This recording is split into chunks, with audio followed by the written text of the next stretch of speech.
It's amazing, man, when you think about it. There are people so entrenched in all the tribalist insanity that the Democrats have literally been grooming them with for their entire lives that they really do believe the economy is good, that Joe Biden is cognitively fit, and that millions and millions and millions of dollars from dangerous foreign sources really is no big deal. As far as Joe Biden's concerned, it's no big deal.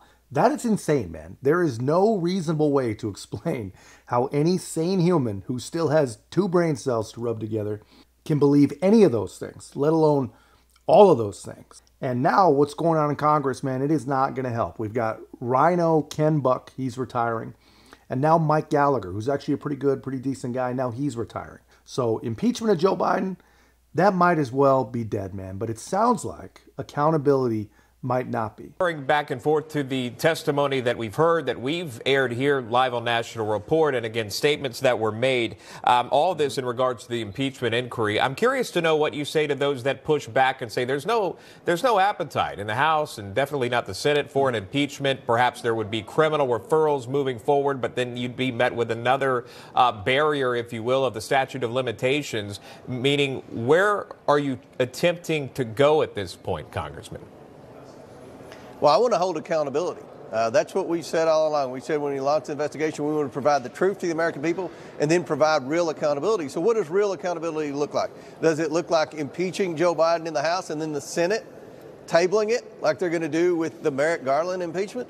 Or does it mean providing real criminal referrals to the Department of Justice? I think the latter.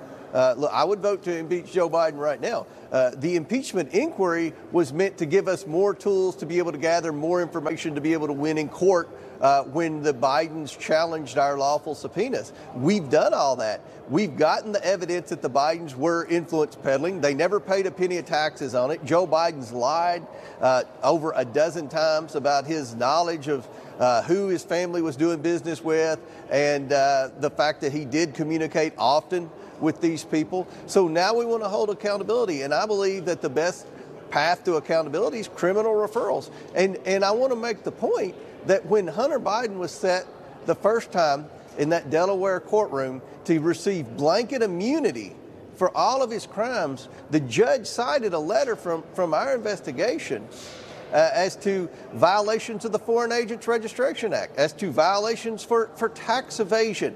And that's what the judge used to kick out that blanket immunity plea deal, the sweetheart plea deal that David Weiss tried to broker for Hunter Biden. So our investigations already provided some accountability. It blocked them from getting off scot-free. And I believe our investigation can also lead to real accountability of the Bidens for their crimes. I also want to hold accountable the deep state actors. Every instance of the Bidens being investigated by the Securities and Exchange Commission, by the FBI, by the Department of Justice, by the IRS, every time the Bidens were circled by government investigators, someone in the deep state would step up and tell the investigators to stand down.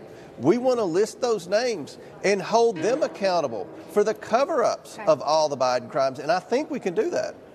Look, man, I know that every single person who has seen who Joe Biden really is and what it looks like, at least, he's really done, wants the man impeached. Every single one of us. But when you think about it, what would that do anyway?